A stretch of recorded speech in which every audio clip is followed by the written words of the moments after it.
Welcome to Razia's kitchen. ഇന്ന് ഉണ്ടാക്കുന്നത് ഒരു കാട റോസ്റ്റ് ആണ്. അത് വളരെ ഈസി ആയിട്ട് ഉണ്ടാക്കാൻ പറ്റുന്ന ഒരു റെസിപ്പിയാണ്. അതിനുവേണ്ടി ഞാനിവിടെ ഒരു 6 കാട എടുത്തിട്ടുണ്ട്. അതൊരു കാട 4ആക്കി കട്ട് ചെയ്തിട്ടുള്ളതാണ്.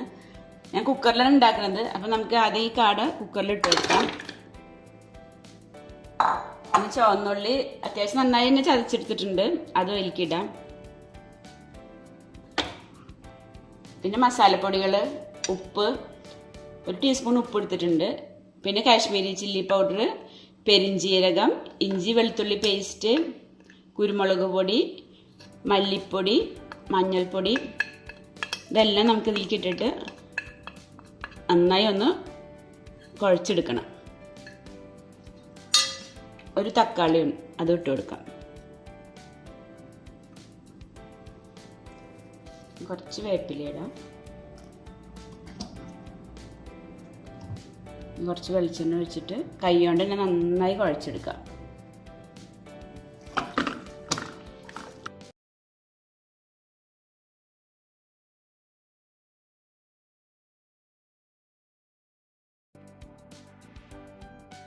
ഇപ്പോൾ കാടയിൽ മാരിനേഷനൊക്കെ റെഡി ആയിട്ടുണ്ട്. ഇനി നമുക്ക് മസാല നന്നായി പിടിക്കാൻ വേണ്ടിയിട്ട് ഒരു അരമണിക്കൂർ വെക്കാം.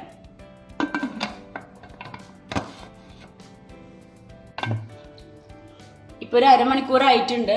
ഇനി നമുക്ക് ഇതിലേക്ക് കുറച്ച് വെള്ളം ഒഴിച്ച് കൊടുത്തിട്ട് നന്നായി ഇളക്കിയതിന് ശേഷം നമുക്ക് വേവിച്ചെടുക്കാം. ഒന്ന് ഇളക്കി കൊടുക്കാം. പ്രഷർ വന്നു കഴിഞ്ഞാൽ ചെറിയ തീയിൽ വെച്ചിട്ട് 2 വിസിൽ വന്നാൽ ഓഫാക്കാം.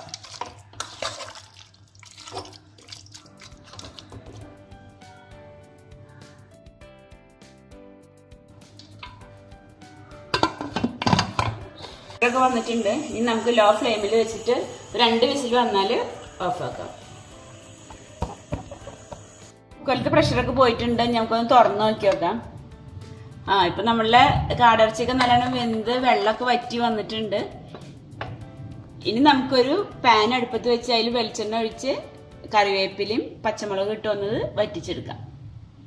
പാൻ വെച്ചിട്ടുണ്ടെങ്കിൽ നമുക്ക് അതിൽ കുറച്ച് വെളിച്ചെണ്ണ ഒഴിച്ചു കൊടുക്കാം.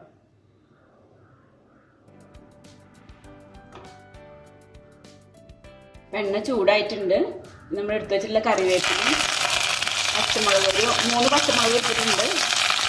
നമുക്ക് ഇത് ഇത്ര വേണ്ടാന്നുണ്ടെങ്കിൽ മുളകിൻ്റെ അളവ് കുറയ്ക്കാം.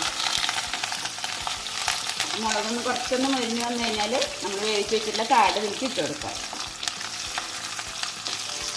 പച്ചമുളകൊക്കെ ഒരുവിധം മുരിഞ്ഞ് വന്നിട്ടുണ്ടെങ്കിൽ നമ്മൾ വേവിച്ച് വെച്ചിട്ടുള്ള കാട് ഇതിലേക്ക് ഇട്ട് കൊടുക്കാം.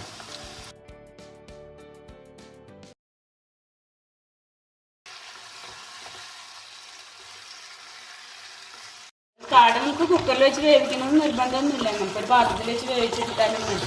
അവിടെ കുട്ടികൾക്കൊക്കെ നല്ല സോഫ്റ്റ് ആയിട്ട് കിട്ടണം. അതുകൊണ്ട് ഞാൻ കുക്കറിൽ വെച്ചത്. ഇനിയിപ്പോൾ കുക്കറിൽ പലരും പല വേവായിരിക്കുമല്ലോ. അപ്പോൾ അങ്ങനെയാണെങ്കിൽ ഒരു വിസിലിന് ഓഫാക്കിയിട്ട് നോക്കിയിട്ട് പിന്നെ വേണമെങ്കിൽ വെച്ചാൽ മതി കേട്ടോ. അപ്പോൾ നമ്മുടെ കാടയൊക്കെ നന്നായി വറ്റി വന്നിട്ടുണ്ട്. നല്ല റോസ്റ്റ് ആയിട്ടുണ്ട്. ഇനി ഞാൻ കുറച്ച് മല്ലിയില ഇട്ട് വെച്ചിട്ടുണ്ട്, അത് അതിലിട്ട് കൊടുക്കാം. 1 ടീസ്പൂണ് ഗരം മസാലയും കൂടി ഇട്ട് കൊടുക്കാം.